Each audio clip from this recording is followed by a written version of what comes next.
This video is going to focus on the electrolysis of solutions, understanding what ions are released when an ionic compound dissolves in water, but also what substances are produced at the anode or cathode during the electrolysis of a solution and how this differs from a molten substance, why that might be the case, and also constructing the associated half equations for those processes happening at the anode or cathode.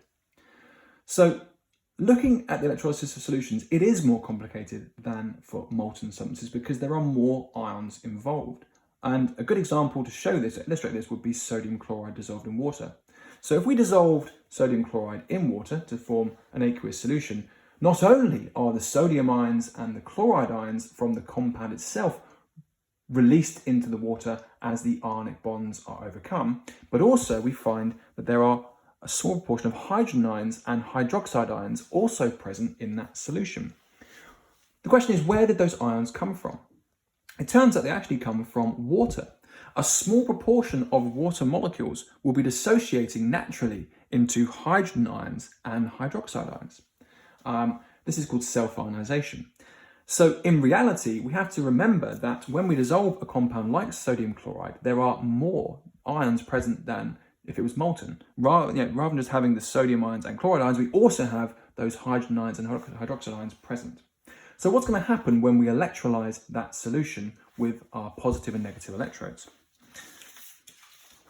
So here's a diagram to illustrate my point. If we apply our DC current with our positive and negative terminals, and we produce the positive anode and the negative cathode, then positive ions will be attracted towards the negative cathode. But there are more positive ions than just sodium ions present in this solution of sodium chloride. Both the positive sodium ions and the positive hydrogen ions will be attracted towards the cathode.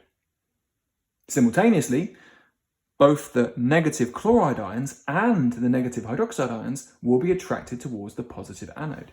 So the question really is, what's going to be discharged? What's going to come out of solution and be produced at these electrodes? What will preferentially gain or lose electrons to form those substances? There are some simple rules we follow and we can apply to work out that problem. So the first set of rules or tenets we follow are as follows, and this will focus on the positive ions.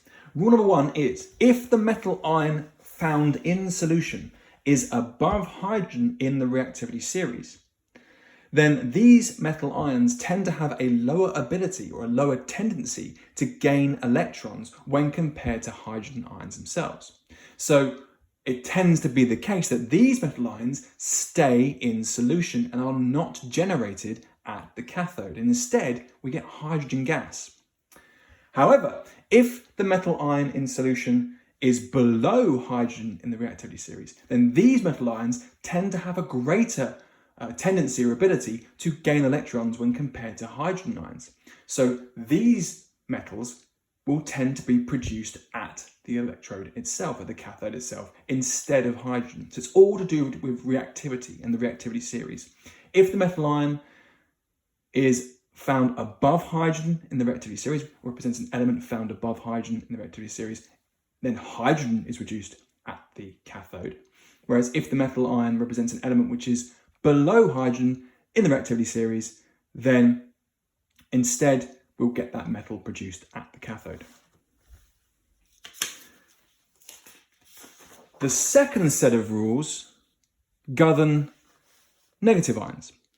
And again, applying these rules will effectively help us to understand how and what is happening at the anode. If the negative ion in solution is a halide ion in high concentration, we're thinking things like chloride ions or bromide ions, then these anions will readily lose electrons or be oxidized at the anode, as we've seen with molten substances to produce those half equations you may have seen for those processes. However, if the negative ion in solution is not a halide in high concentration, but instead is some other polyatomic ion, something like sulfate ions or nitrate ions, SO42- or NO3- ions, these anions do not readily lose electrons when they arrive at the anode.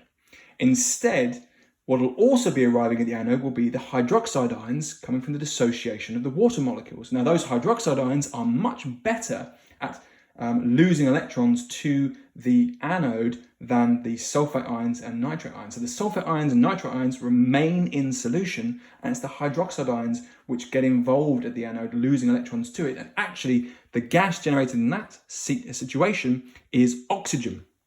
I'm going to go through those half equations in detail in a moment.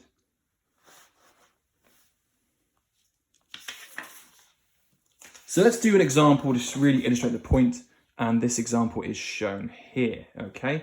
And I'm also going to bring in a reactivity series at some point just to make the point, okay? So let's imagine we were electrolyzing a solution of sodium chloride, NaCl, dissolved in water. Remember, 4 ions are actually present in that solution. Sodium ions and chloride ions from the breaking down of that giant ionic sodium chloride structure, but also hydrogen ions and hydroxide ions from the dissociation of water molecules.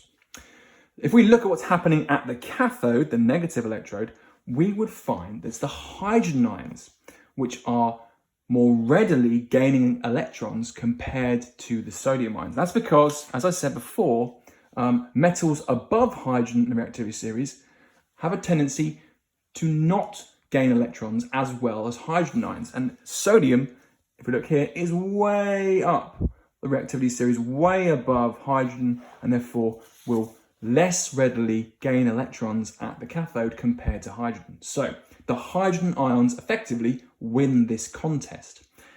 The hydrogen ions gain electrons from the cathode, producing elemental hydrogen, hydrogen gas, as a result. This process is called reduction. Oil rig. Reduction is the gain of electrons. And again, we're going to write a half equation for this. And as I've said in previous videos, a half equation is kind of the story of what happens at the electrode. So let's read through the story of what happens to hydrogen at the cathode in this example. 2 hydrogen ions arrive at the cathode.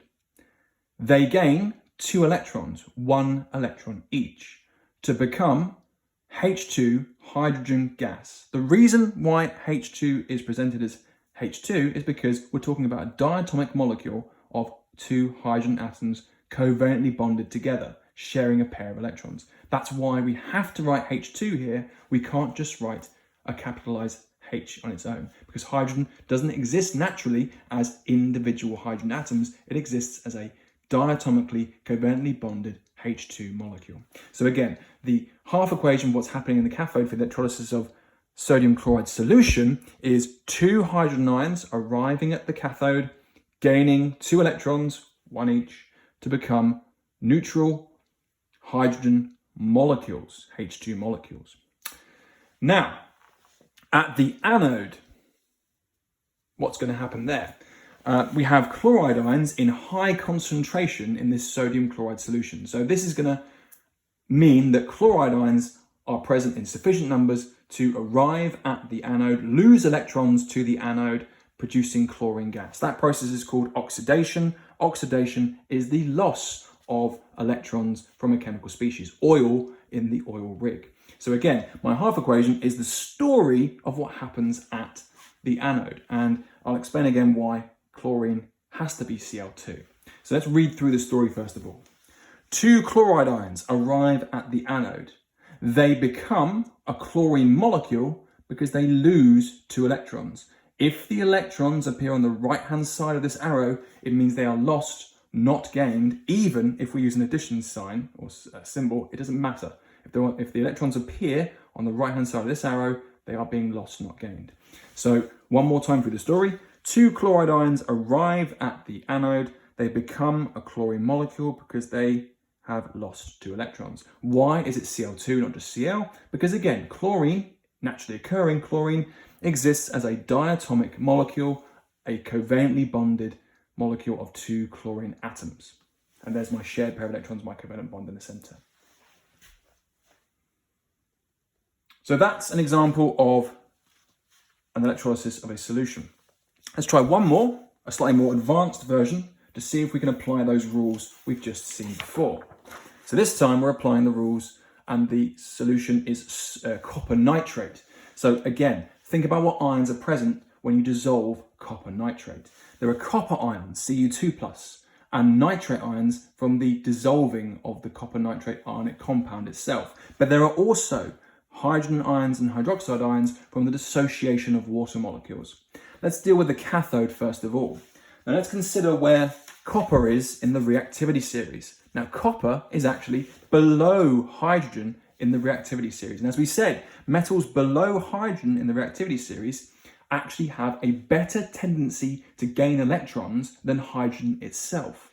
So in the competition, this time the hydrogen will lose out to the copper. The copper will be more readily gaining electrons at the cathode compared to the hydrogen. That means that we're going to get copper depositing or produced at the cathode instead of hydrogen. And let's think about how our half equation reads. Copper ions, Cu2+ ions, are arriving at the cathode. They are gaining 2 electrons to completely nullify or cancel out their positive charge to become copper atoms. This is an example of a reduction. Rig in the oil rig, reduction is the gain of electrons. So copper ions arrive at the cathode. They gain 2 electrons, Cu2+ plus 2E-, becoming copper neutral atoms in the process. Now the reaction at the anode is complex and I'll explain it very slowly. Firstly, why have I written OH- here? Why have I not written NO3-, nitrate ions? Let's go back to our rules and make sure we remember this rule. We're dealing with rule number 4 here. Okay, so if the negative ion involved in our electrolysis solution is not a chloride or bromide in high concentration, which it is not, we're dealing with a nitrate ion here, then these anions do not readily lose electrons at the anode. They don't get involved with the anode as well as the hydroxide ions, which are much better at losing electrons to the anode. So again, the nitrate ions are losing out in this competition, and instead the hydroxide ions from the dissociation of water will more readily lose electrons to the anode. Now, the final thing I'd like to do is to try and explain exactly where this final half equation has come from for the oxidation process taking place at the anode when the hydroxide ions arrive at the anode and lose electrons to it to form our oxygen gas. Now, I want to try and do this without stepping into A-level concepts, which might make it more difficult to explain to a GCSE level student. So I'm going to try and approach this or broach this from a balancing equation point of view to try and keep it nice and simple. So let's imagine that our hydroxide ions are arriving at the positive anode. Now, these hydroxide ions are being oxidized, they're losing electrons to the anode, forming oxygen gas in the process. Now, from a balancing point of view, we need to have the same number of atoms of different elements on either side of this arrow. Now, quite clearly, I have 2 oxygens on the right-hand side in my oxygen molecule, but only 1 oxygen in my hydroxide ion on the left-hand side. So I would bring a large 2 in front to multiply the hydroxide by 2 to balance the oxygens on either side of this arrow. Unfortunately, I've also brought hydrogen atoms as part of my hydroxide ions. I can account for that on the right-hand side by forming another product which contains hydrogen, and that product happens to be water molecules. Now, unfortunately, I haven't fully solved the problem because yes, now my hydrogen atoms are balanced either side of this arrow, 2 on the left and 2 on the right, but my oxygens are now imbalanced again. I have 1, 2, 3 oxygen atoms on the right-hand side, but only 2 on the left-hand side. Now, the best way to solve this problem is to ensure that both sides have even numbers of oxygen atoms. So I've got to get rid of this 3 on the right-hand side. The best way to do that is to multiply the water by 2. Now I have 2 plus 2, 4 oxygen atoms on the right-hand side of the equation. I need 4 on the left, so I remove my initial multiplication number of 2 and I make it a 4 instead. Well, now I have equal numbers of oxygen atoms and hydrogen atoms on the left-hand side and the right-hand side of this equation. The final thing I have to show is that this is an oxidation, that the hydroxide ions have lost electrons to form these uncharged species on the right-hand side. How many electrons do I need to lose? 4, because I have 4 negative ions on the left. And to show that, I just put plus 4E minus on the right-hand side.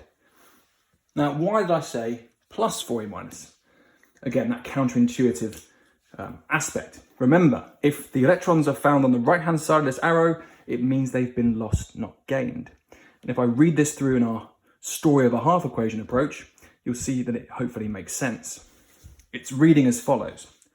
4 hydroxide ions are becoming an oxygen molecule and 2 water molecules because they have lost 4 electrons. One more time.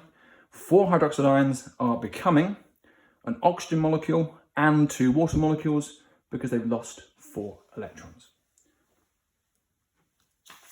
So if I bring back my original situation, that hopefully explains exactly where this half equation actually came from. Now, in reality, it is worth memorizing this particular half equation when you're dealing with solutions that contain nitrate ions or sulfate ions, where hydroxide ions beat them to lose electrons at the anode and generate oxygen gas, because it's the rule we're applying. Rule 4 still works in this context. Hopefully, this has helped to elucidate and expand upon the key rules that help students to solve electrolysis problems when dealing with solutions.